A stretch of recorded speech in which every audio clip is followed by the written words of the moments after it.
Sa malayong kaharian ng Luneria, kung saan ang buwan ay laging maliwanag at ang mga bituin ay tila masasayang alitaptap sa kalangitan, may isang lumang alamat tungkol sa isang mahiwagang bulaklak, ang Noctis Flor, ang itim na bulaklak na sinasabing may kapangyarihang magdala ng walang hanggang pag-ibig o walang hanggang kasawian.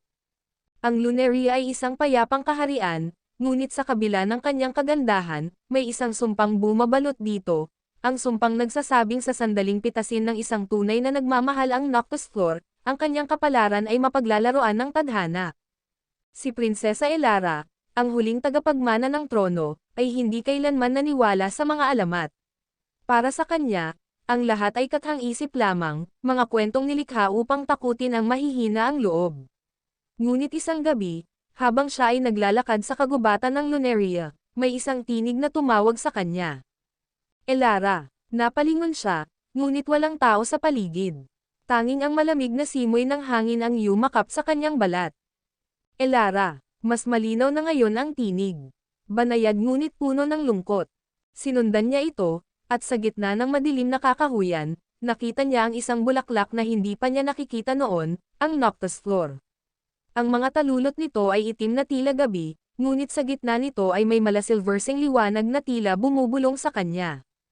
Ikaw ang hinihintay ko. Napaatras siya, para bang may isang mahiwagang puwersang humihigop sa kanya patungo sa bulaklak. Ngunit bago pa siya makatakbo palayo, isang figure ang lumitaw mula sa dilim, isang lalaki na may maputlang balat, may mahahabang pilikmata, at mga matang tila nagtataglay ng libong lihim. Huwag mong hawakan ang bulaklak na yan, mahina ngunit matigas ang kanyang tinig. Kung ayaw mong mapasailalim sa sumpa nito.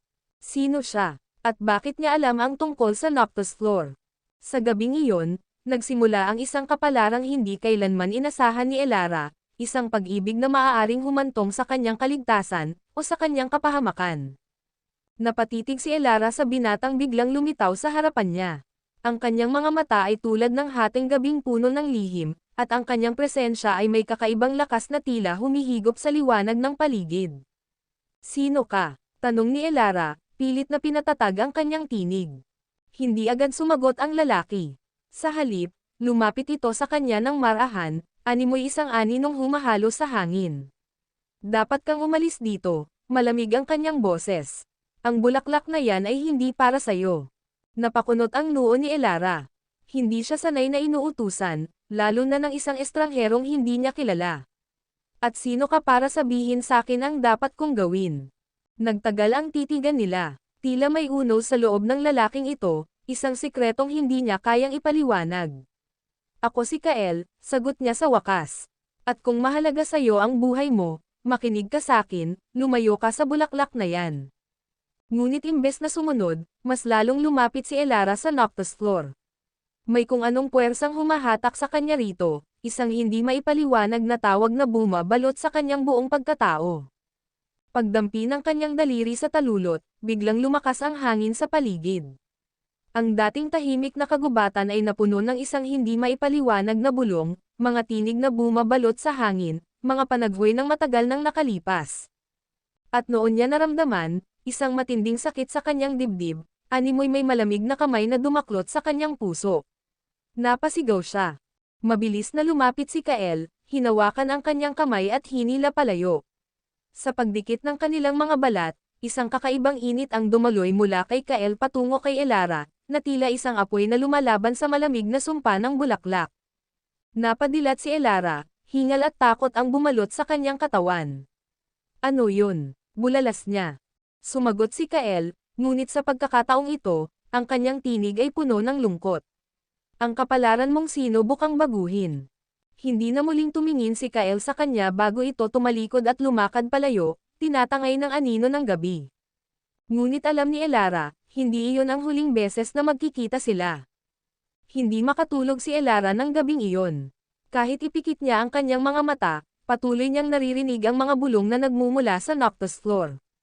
Patuloy niyang naiisip ang lalaking nagpakilalang si Kael, ang kakaibang init ng kanyang palad, ang lungkot sa kanyang tinig, at ang babala niyang tila may mas malalim pang kahulugan. Kinabukasan, nagising siya na may malamig na pakiramdam sa kanyang katawan. Nang tumingin siya sa salamin, Nagulat siya sa kanyang nakita, may maputlang itim na marka sa kanyang pulso, tila isang ugat na dahan-daang gumagapang pataas sa kanyang balat. Napaatras siya, pilit na hinahabol ang kanyang hininga. Ano ito? Nagmamadali siyang lumabas ng kanyang silid at nagtungo sa gusali ng karunungan, kung saan nakatira ang pinakamatalinong tagapayo ng kaharian, si Matandang Orla, ang nag-iisang bantay ng mga lihim ng Luneria. Pagpasok niya sa madilim at amoy lumang aklat na silid, sinalubong siya ng mahinang tinig ng matanda. Inaasahan na kitang darating, prinsesa. Napalunok si Elara. Alam mo kung bakit ako nandito. Dahan-daang lumapit si Orla, hawak ang isang makapal na aklat na tila napakatanda na ng mga pahina. Binuksan niya ito sa isang pahinang may nakaguhit na pamilyar na imahe, ang Noctis Floor. Hawak mo ba ito kagabi? Tanong ng matanda. Tumango si Elara. Hindi niya kayang magsinungaling. Napabuntong hininga si Orla. Nakapasok na sayo ang sumpa. Sumpa. Bumigat ang kanyang dibdib. Ang Noctis Floor ay hindi isang simpleng bulaklak, prinsesa. Ito ay isang sinaunang marka ng tadhana.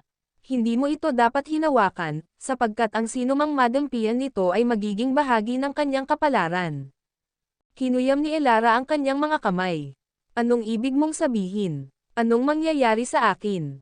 Tumingin si Orla sa kanya, puno ng awa ang kanyang mga mata. Ang itim na ugat na nasa iyong balat ay ang paunang senyales. Sa sandaling magdilim ito ng tuluyan at umabot sa iyong puso, mawawala ang iyong kaluluwa. Nanlamig ang kanyang buong katawan. Ngunit bago pa siya tuluyang lumunin ng takot, biglang bumukas ang pinto ng silid. At sa likod nito, nakatayo si Kael, nakatingin sa kanya ng may matinding determinasyon. May paraan para alisin ang sumpa. At noon nagsimulang umusbong ang pag-asa sa dibdib ni Elara, kasabay ng isang bagong takot na hindi niya palubos na nauunawaan. Nagtagpo ang kanilang mga mata, si Elara, puno ng pagkalito at pangamba, at si Kael, may hawak na isang lihim na maaaring magpabago sa kanyang kapalaran. May paraan. Halos pabulong ang tanong ni Elara.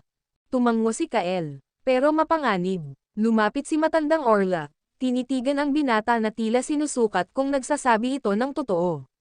Kael, Aniya, paano mo nalaman ang tungkol sa sumpang ito? Humigpit ang panga ni Kael, ngunit hindi siya sumagot agad. Sa halip, bumaling siya kay Elara. Kailangan kong makausap ka, ngayon. Bagamat nag-aalangan, sumama si Elara sa kanya palabas ng gusali ng karunungan. Nang sila'y makarating sa isang malilim na bahagi ng hardin, doon lamang siya muling nagsalita.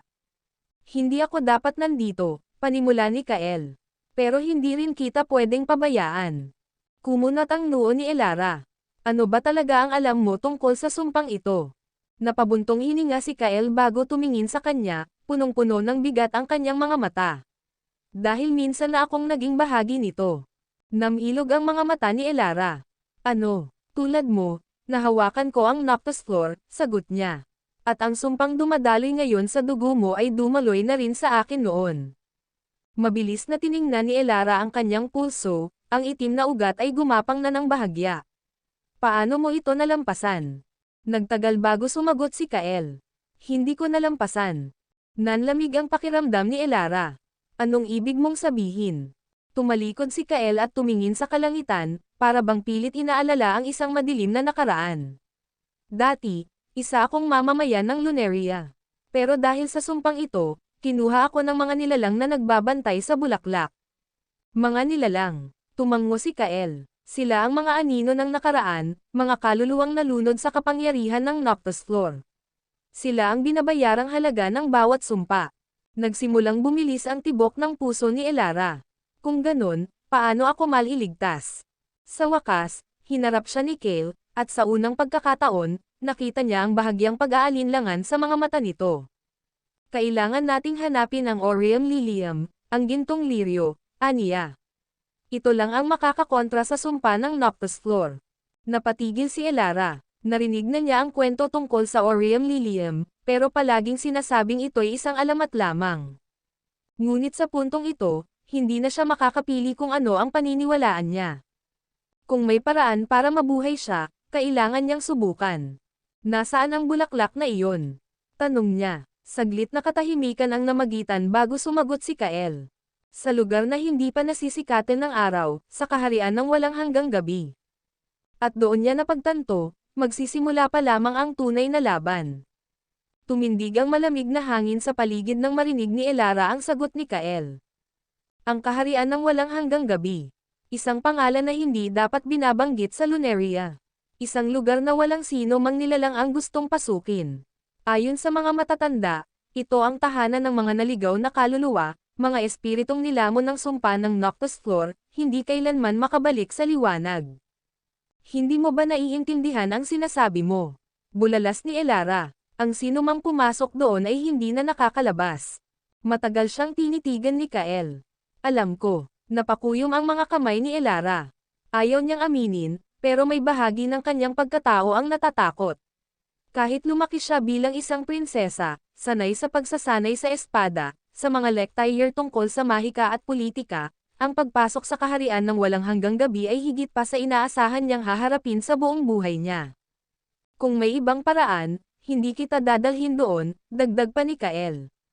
Pero kung hindi natin mahahanap ang Aureum Lilium, tuluyan kang malulubog sa sumpa. Bumaling siya sa kanyang palso. Ang itim na ugat ay mas dumilim, mas gumapang papataas sa kanyang braso. Wala siyang oras para mag-alinlangan. Huminga siya ng malalim, pinilit palakasin ang loob. Kung ganon, kailan tayo aalis? Isang anino ng ngiti ang dumaan sa labi ni Kael. Ngayong gabi. Sa gitna ng kadiliman, mabilis nilang inihanda ang kanilang mga sarili. Si matandang Orla, bagaman puno ng pangamba, ay hindi na nagpumigil pa. Dalhin mo ito, aniya habang iniabot ang isang maliit na bote ng kumikislap na asol na likido kay Elara. Ito ang huling patak ng Lumire Essence, gamitin mo lamang kung wala ka ng ibang pagpipilian. Nang tanungin niya kung ano ang ginagawa ng asensya, isang malalim na buntong hininga lamang ang isinagot ni Orla. Matutunan mo rin. Sa pagsapit ng hating gabi, tahimik silang lumabas ng palasyo. Gamit ang mahiwagang portal na binuksan ni Kael gamit ang isang sinaunang incantation, tumapak sila sa isang daan na hindi na maaaring balikan. Ang lupa sa ilalim ng kanilang mga paa ay naging mas malamig. Ang hangin ay naging mabigat. Sa kanilang harapan ay bumukas ang isang kagubatang hindi tulad ng anuman sa Lunaria. Ang mga puno ay baluktot, ang kanilang mga dahon ay kulay pilak na tila ginawa mula sa patay na buwan. Sa malayo, isang kastilyong nababalot ng itim na usok ang bahagyang sumilap sa pagitan ng hamog. Ang kaharian ng walang hanggang gabi. Hindi na sila makakabalik. Hindi na rin sila maaaring umatras. At sa bawat hakbang na kanilang gagawin, isang lihim ang malalantad, isang katotohanang maaaring hindi kayanin ni Elara. Ang malamig na hangin ng kaharian ng walang hanggang gabi ay tila may sariling buhay, dumadampi sa balat ni Elara na para bang sinusukat siya, ini-inspeksyon kung karapat-dapat ba siyang pumasok sa lupain ng mga sumpa. Lumingon siya kay Kael. Tahimik ito, pero kita sa mga mata niya ang matinding pag-iingat. Para bang may inaasahan siyang panganib na maaaring sumalakay anumang sandali. May nagmamasid sa atin, bulong ni Kael. Muling napatingin si Elara sa paligid. Sa kabila ng makakapal na ulap ng hamog, nakita niya ang mga aninong gumagalaw sa pagitan ng mga puno. Hindi sila ordinaryong nilalang. Ang kanilang mga mata ay nagliliwanag sa dilim, at ang kanilang mga anyo ay pabago-bago, animoy usok na may sariling isip. Sila ang mga bantay ng kaharian, ang mga naliligaw na kaluluwa. Hindi sila makalapit hanggat hindi tayo lumalapit sa hangganan ng kaharian, sabi ni Kael. Pero oras na lumampas tayo roon. Hindi na niya kinailangang tapusin ang kanyang sasabihin. Alam ni Elara na hindi na sila basta makakalabas kung sakali mang mahuli sila ng mga nilalang na ito. Nagpatuloy sila sa paglalakad, dahan-dahan, tinitimbang ang bawat hakbang. Ngunit kahit anong pag-iingat nila, isang malamig na boses ang bumalot sa hangin. Sariwang dugo, napahinto si Elara. Ang tinig ay hindi nagmula kay Kael. Isa itong bulong, pero nagmula ito sa lahat ng direksyon, sa likod, sa harap, sa itaas. Sariwang kaluluwa, dahan-daang bumaling si Kael kay Elara. Takbo. At hindi na siya nagdalawang isip. Mabilis silang tumakbo, binabaybay ang makitid at masukal na daan. Habang papalapit sila sa hangganan ng kaharian, lalong lumalakas ang mga bulong, tila ba mas dumarami ang mga nilalang sa kanilang paligid. Hanggang sa, mula sa kawalan, Isang kamay na yari sa anino ang humablot sa braso ni Elara. Napasigaw siya sa gulat. Ang malamig at matigas na pagkakahawak nito ay parang bakal, hinahatak siya palapit sa dilim. Elara, sigaw ni Kael, mabilis siyang hinablot palayo mula sa nilalang. Isang matalim na liwanag ang lumabas mula sa kanyang palad, tinamaan ang aninong humawak kay Elara. Napaatras ito, nagsisigaw sa sakit bago tuluyang naglaho. Hingal na hingal si Elara. Anong? Wala ng oras, putol ni Kael. Malapit na tayo. Nilingon ni Elara ang kanilang patutunguhan, at doon niya nakita, isang sinaunang tarangkahan, yari sa lumang bato at nilulumot na mga ukit. Ito ang pintuan papasok sa pinakapusod ng kaharian ng walang hanggang gabi. At sa kabila ng tarangkahan, naghihintay ang kanilang kapalaran. Huminto sina Elara at Kael sa harap ng lumang tarangkahan. Nilulumot ito ng panahon, at sa bawat haligi ay may nakaukit na mga sinaunang simbolo, mga salitang hindi na nabibigkas ng sinumang buhay. Dito ba ang daan patungo sa Auriem Liliem? Tanong ni Elara, pilit pinipigilan ang panginginig ng kanyang tinig. Tumango si Kael. Oo, pero hindi basta-basta maaaring pumasok. Sinubukan niyang itulak ang tarangkahan, ngunit hindi ito gumalaw kahit isang pulgada. Mukhang may kailangan tayong gawin, bulong ni Elara. Lumapit siya at pinagmasdan ang mga ukit sa bato. Sa gitna ng tarangkahan, may isang bilog na palad ang hugis, tila isang selyong naghihintay na mapuno. Napansin ito ni Kael. Isang patak ng dugo, aniya. Ito ang susi. Kumunat ang noo ni Elara. Bakit dugo? Dahil tanging ang isang may sumpa ng Noctis Floor ang maaaring pumasok. Napatingin si Elara sa kanyang kamay, sa itim na ugat na patuloy na gumagapang sa kanyang balat. Wala siyang ibang pagpipilian. Dahan-dahan niyang inilabas ang kanyang punyal at hiniwa ang kanyang palad. Hindi masyadong malalim, pero sapat para damaloy ang isang patak ng dugo. Nang ipahid niya ito sa ukit ng kamay, biglang kumislap ang buong tarangkahan. Kasabay ng isang malakas na dagandong, unti-unting bumukas ang pinto, nagpapakawala ng malamig at matinding enerhiya. Sa loob, wala siyang makita kundi kadiliman. Kailangan nating magmadali, sabi ni Kael. Kapag pumasok tayo, hindi na natin alam kung anong naghihintay sa atin. Huminga ng malalim si Elara bago tumango. At sabay nilang tinawid ang tarangkahan, patungo sa pusod ng kaharian ng sumpa. Sa sandaling lumampas sila, unti-unting nagsara ang tarangkahan sa likod nila. At doon nila napagtanto, wala nang balikan. Pagkatawid ni na Elara at Kael sa tarangkahan, agad silang nilamon ng madilim na ulap. Ang paligid ay wala kundi malalim na anino, at kahit anong pilit ni Elara, hindi niya makita ang dulo ng kanilang pupuntahan. Kael, bulong niya, pilit kinakalma ang sarili. Bakit parang, wala tayong nilalakaran? Tumingin si Kael sa kanyang paligid, bahagyang napatigil. Ito ang lakaran ng nawawala. Isang ilusyon. Isang ilusyon. Tumango si Kael. Hindi tayo makakalabas hanggat hindi natin nakikita ang tamang daan. Doon lang napansin ni Elara ang kakaibang pakiramdam sa ilalim ng kanyang mga paa. Para bang hindi lupa ang kanilang tinatapakan, kundi isang bagay na bumabaluktot at gumagalaw. At noon niya narinig ang isang mababang ungol. Mabilis niyang hinila si Kael. May narinig ka ba? Hindi pa siya tapos magsalita nang biglang lumitaw ang isang pares ng nagliliwanag na mata mula sa dilim. Kasunod nito ang marami pang iba, mga matang pula, dilaw, at puti, pawang nakatitig sa kanila. Kael, hindi na siya nakapaghanda nang biglang sumalakay ang mga anino mula sa lahat ng direksyon. Isang halimaw ang lumundag kay Elara, isang nilalang na yari sa usok, ang katawan nito'y walang tiyak na anyo. Napasigaw siya habang pilit itong tinatabig. Narinig niya ang pagsigaw ni Kael, gamit ang kanyang espada upang itaboy ang iba pang mga nilalang. Takbo, Elara, sigaw ni Kael. Ngunit bago siya makagalaw, isang malamig na kamay ang humawak sa kanyang braso. At sa isang iglap, nawala ang lahat. Nang magmulat ng mata si Elara, hindi na siya nasa parehong lugar. Nakatayo siya sa loob ng isang lumang silid, isang pamilyar na silid. Ang silid aklata ng Lunaria. Napahawak siya sa kanyang ulo. Bakit ako nandito?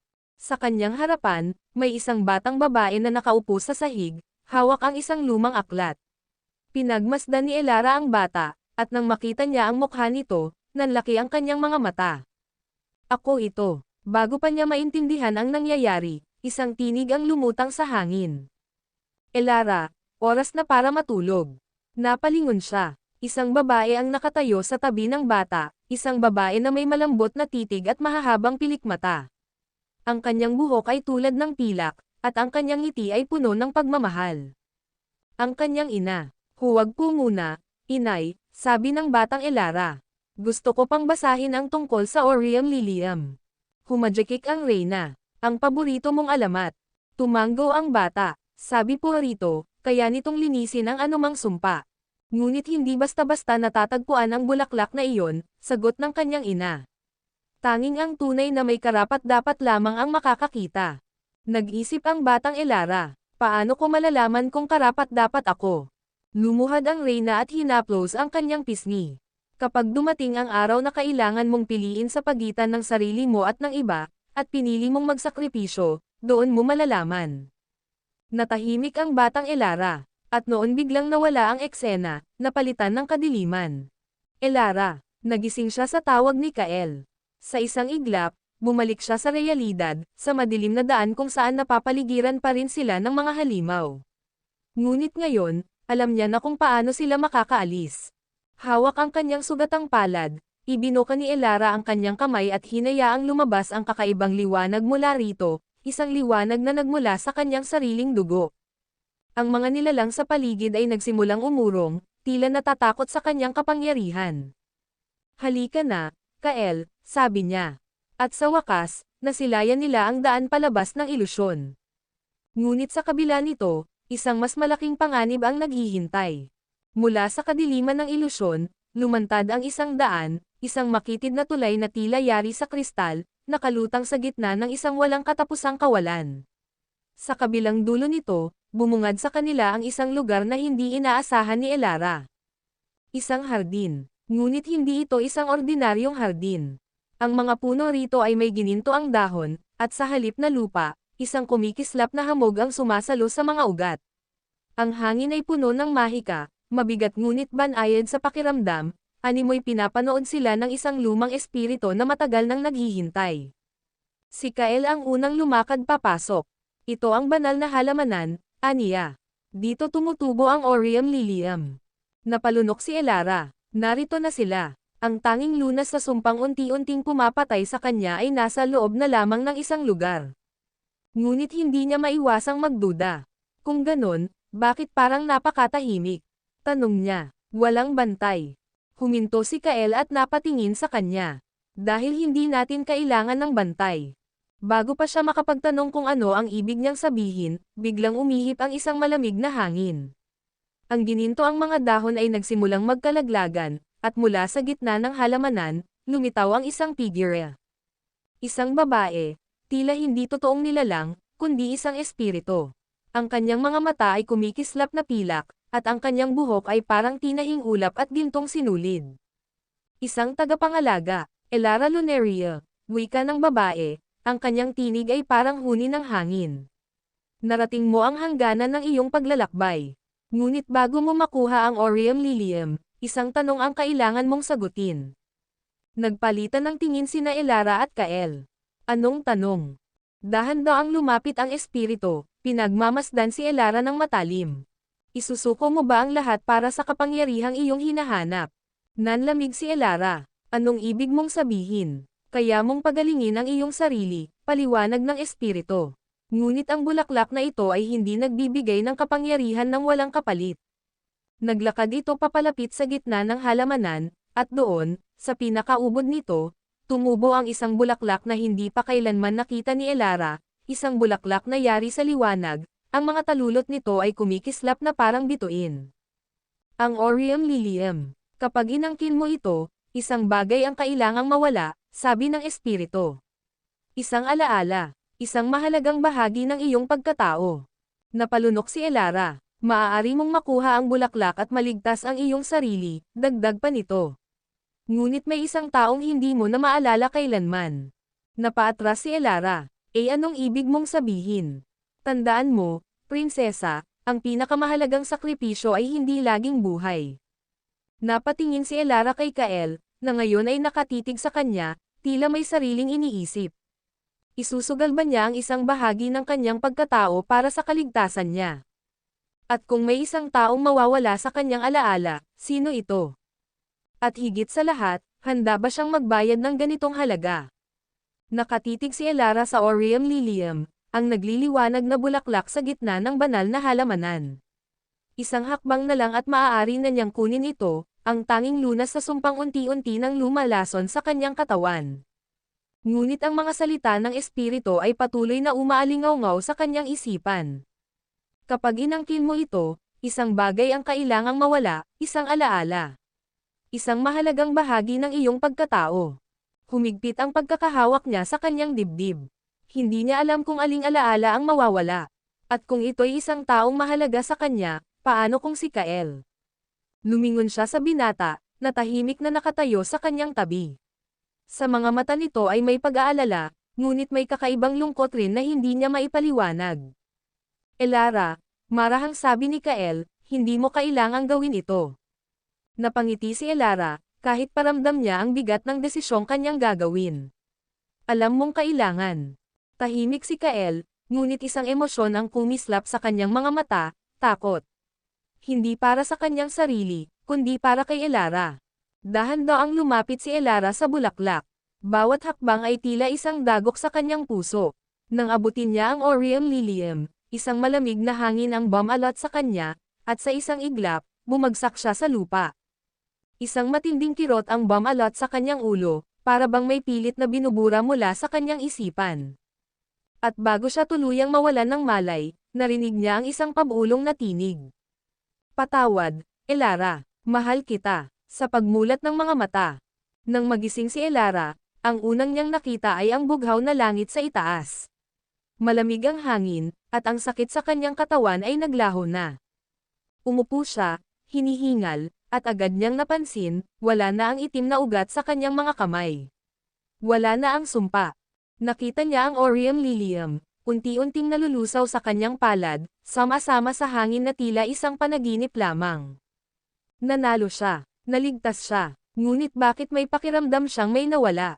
Lumingon siya sa paligid, mag-isa siya, Kael. Pinilit niyang alalahanin kung nasaan ito, kung ano ang nangyari sa kanya matapos niyang hawakan ang bulaklak, ngunit wala siyang maalala. At sa kaibuturan ng kanyang puso, may isang pangalang gustong lumabas sa kanyang labi. Isang pangalang hindi niya matandaan. Ngunit alam niyang mahalaga ito. At alam niyang may isang pusong minsang nagmahal sa kanya, na ngayon ay nawala na sa kanyang alaala, tulad ng isang panaginip na hindi na niya muling maalala.